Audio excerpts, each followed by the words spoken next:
had a thread come across my timeline that caught my eye. It was going a little bit viral, got like 300,000 views on the tweet, but we can't really trust Twitter's view numbers. But given the engagement, it was seen by quite a bit of people.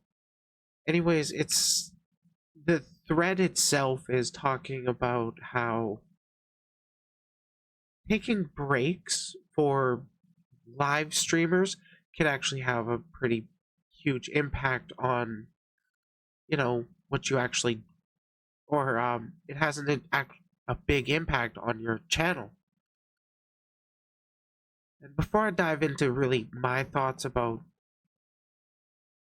breaks regarding whatever they need to be about, I'm gonna see what this person has to say. Thread was put out by PP Slayer. I have no idea who they are.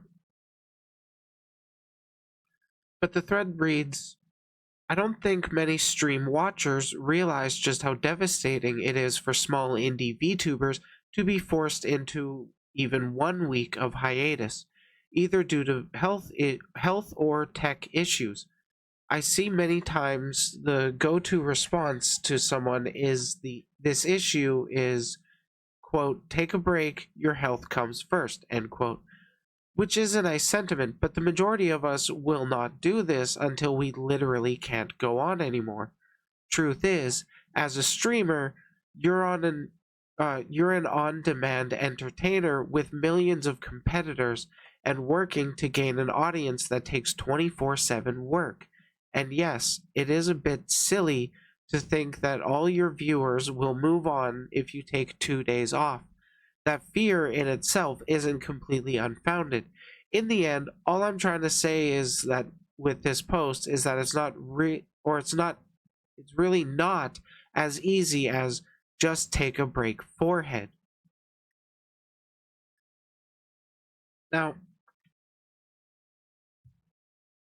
there is a time when you literally do need to take a break from whatever you're focusing on, be it health concerns or your computer breaks down and you literally just can't. Largely, that can have a positive impact overall if you can overcome that and then use that drive to fuel your content going forward. I think that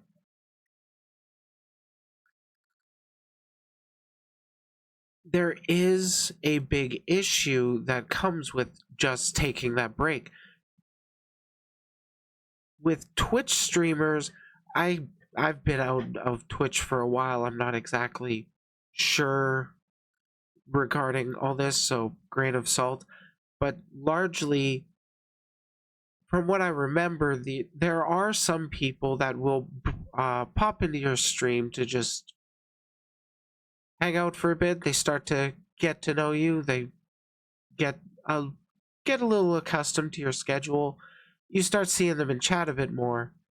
And then if you go away for a while, like maybe even a couple days, maybe a week, you notice they're not in chat.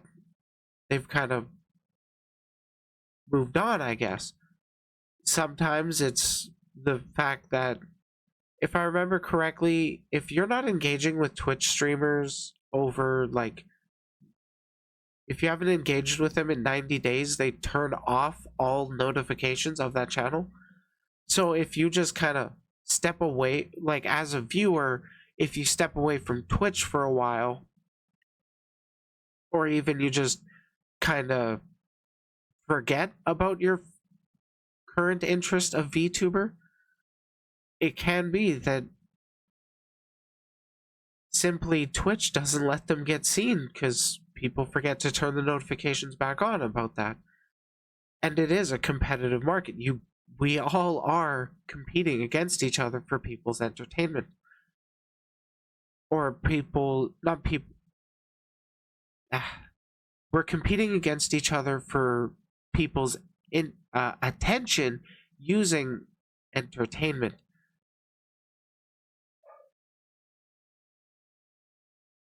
Because at the end of the day, we are just entertainers. There's no denying that. It's pretty straightforward.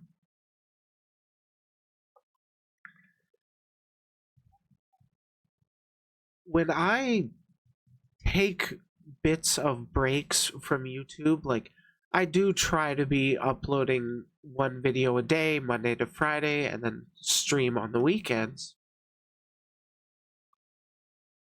But I have taken some times where it's like I stream once a week, but I've taken 1 week off, and then I go from seeing 2 videos a week that hit 1,000 views to seeing almost all my videos getting about 200. So for me, there's that algorithmic incentive to keep feeding the machine in order to stay relevant somewhat. It's not impossible to change your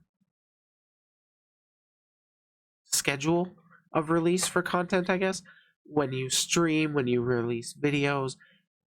But with YouTube, there is the issue that it kind of gets used to the stuff you're putting out. So if you decide to switch things up, if you decide to switch to a slower upload rate, it does make it a lot harder to push out your videos. That said, with the audience you have built at that point, it would build up anticipation from your viewers to see the new thing. It's a lot of variables. It's just interesting food for thought, I thought anyways. We'll see how that... I don't think this mentality is really going away anytime soon. There's a lot of people that do end up pushing themselves too much. They work their hardest to try and grow their Twitch channels, but sometimes it's just really, really, really fucking hard. With Twitch in specific, you really have to focus on when you're live, you got to focus on being able to get that recurring audience consistently. It's not exactly easy. I started off my streaming on Twitch, and it was really, really hard to build up any sort of consistent viewer base.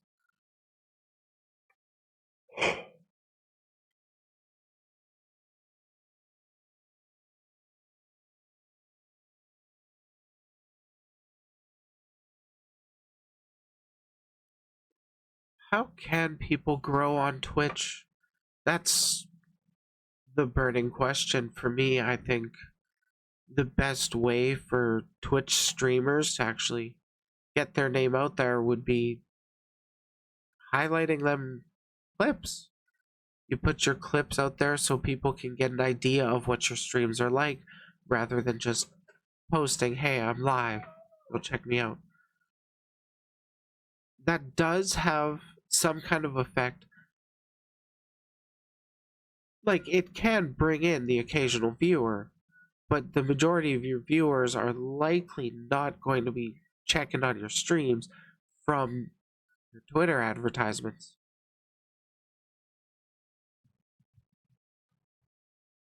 Anyways, I don't even know what tangent I'm running off on. Gotham. Kitty needs to be let out. Thanks for watching. Like it if you like it, dislike if you didn't. Let me know in the comments why you think I'm wrong. Check out the community on Discord. And remember, if you can't be the sharpest tool in the shed, you can always be the hoe.